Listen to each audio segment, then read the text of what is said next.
Pada Rabu kemarin tanggal 6 Juni 2024 permohonan mereka ditolak oleh Pengadilan Negeri Jakarta Pusat dengan alasan bahwa utang tidak dapat dibuktikan secara sederhana, di mana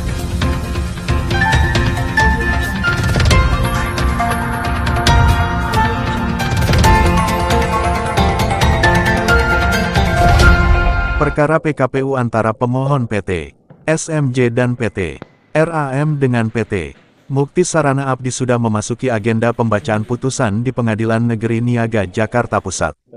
Dalam persidangan tersebut, majelis pemeriksa dengan putusan permohonan para pemohon PKPU tidak bisa dibuktikan dengan sederhana sehingga majelis hakim menolak permohonan para pemohon PKPU. Hal tersebut disampaikan Andi Tatang Supriyadi dan Yunus Yunio selaku kuasa hukum termohon saat ditemui di kantor hukum Andi Tatang Supriyadi. Dari Depok, Agus Suyono melaporkan. Memperkenalkan diri dari PT MSA sebagai apa? Baik, selamat siang rekan-rekan media. Perkenalkan kami dari kantor hukum Andi Tatang Supriyadi sebagai penasihat hukum atau kuasa hukum dari PT MSA yang berada di Kota Bekasi.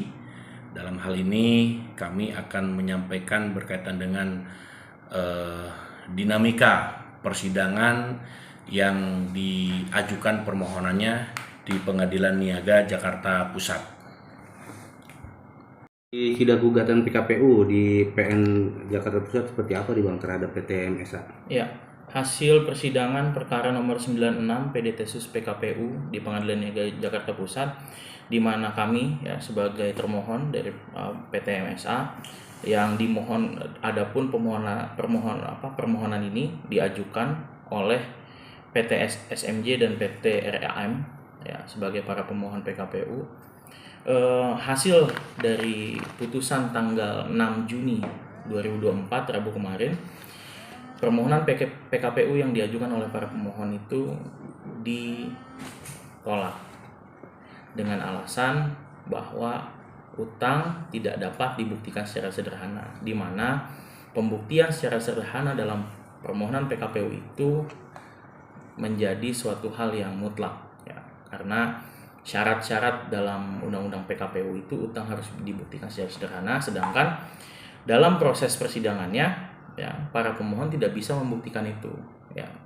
Di lain sisi, dalam pembuktian lain ternyata dokumen-dokumen yang ada itu tidak bisa membuktikan bahwa barang diterima oleh PT MSA. Ada nama-nama memang di situ, tapi dia bukan pegawai MSA yang sudah kita counter dalam pembuktian keterangan saksi yang kita hadirkan. Di mana dalam pembuktian tersebut saksi menyatakan bahwa ia adalah pegawai MSA sejak lama dan kemudian tidak pernah ada nama-nama yang disebutkan atau dibuktikan oleh pihak pemohon yang menerima barang tersebut. Artinya pembuktian adanya ikatan pekerjaan dari kedua belah pihak itu tidak sah dan pada akhirnya utang tidak dapat dibuktikan secara sederhana. Itu. Permohonannya apa sih Bang? Terkait dengan apa? Dan PT MSA ini sebagai apa gitu? PT MSA ini adalah suatu perusahaan yang dipercaya oleh Pemkot Kota Bekasi untuk membangun pasar baru Jati Asih. Nah, para pemohon ini merasa telah mengirimkan barang yang berhubungan dengan mechanical electrical, yang detailnya itu banyak yang dia rasa dikirimkan ke pasar.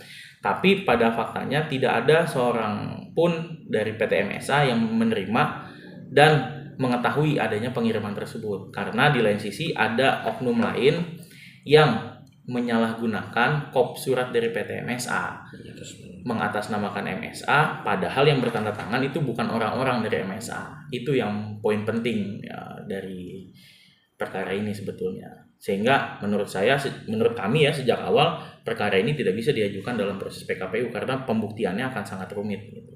Sedangkan syaratnya PKPU pembuktian utang harus dibuktikan secara sederhana.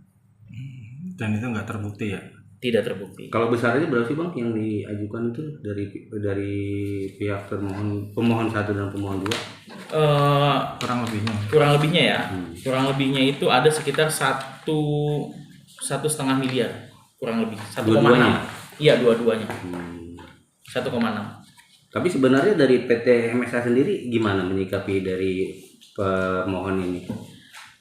Kalau dari PT MSA sendiri, sebelum daripada Gugatan. perkara ini masuk dalam permohonan PKPU di Pengadilan Negeri Niaga Jakarta Pusat, kita sudah membuka ruang. Ayo coba buktikan itu barang dikirim kemana, diterima oleh siapa, mana SPK-nya, mana serah terima barangnya, ada nggak bukti dokumentasinya. Karena kita selalu menganalogikan gini, kalau kita kirim ketika kita pesan pasir aja ke material, maka ada supir dan kenek yang bawa pasir ke tempat, ada surat jalanan ditandatangani oleh orang yang pesan, ya, kemudian barang itu diturunkan, baru dia pergi, ya, kemudian ya pembayaran dan lain sebagainya. Nah ini siapa yang terima barang, siapa yang mengirim barang, jenis barangnya memang ada, tapi siapa dipasang di mana dan berada di mana itu tidak ada sama sekali. Sehingga gini, kita menjadi rancu untuk melakukan pembayaran. Di lain sisi, ada orang juga yang merasa telah melakukan pekerjaan yang sama dan menagih dengan utang yang sama dengan gugatan yang berbeda. Nah, ini kan artinya ada dualisme di sini. Siapa sebenarnya pihak A yang sedang menggugat klien kita di Balai Bandung atau pihak para pemohon ini? Gitu. Nah, ini yang juga menjadi rancu sebetulnya. Berarti ada 2 gugatan ya, Bang? Ada dua permohonan, satu permohonan PKPU, satu gugatan PMH justru. Tapi di dalam gugatan PMH itu juga menagih utang-utang para vendor katanya, tapi ya katanya gitu.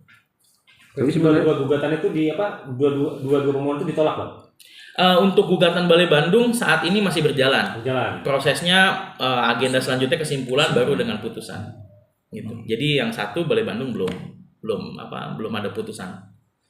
Untuk status sendiri dari Pemkot Bekasi sudah menyerahkan ya, Bang ya?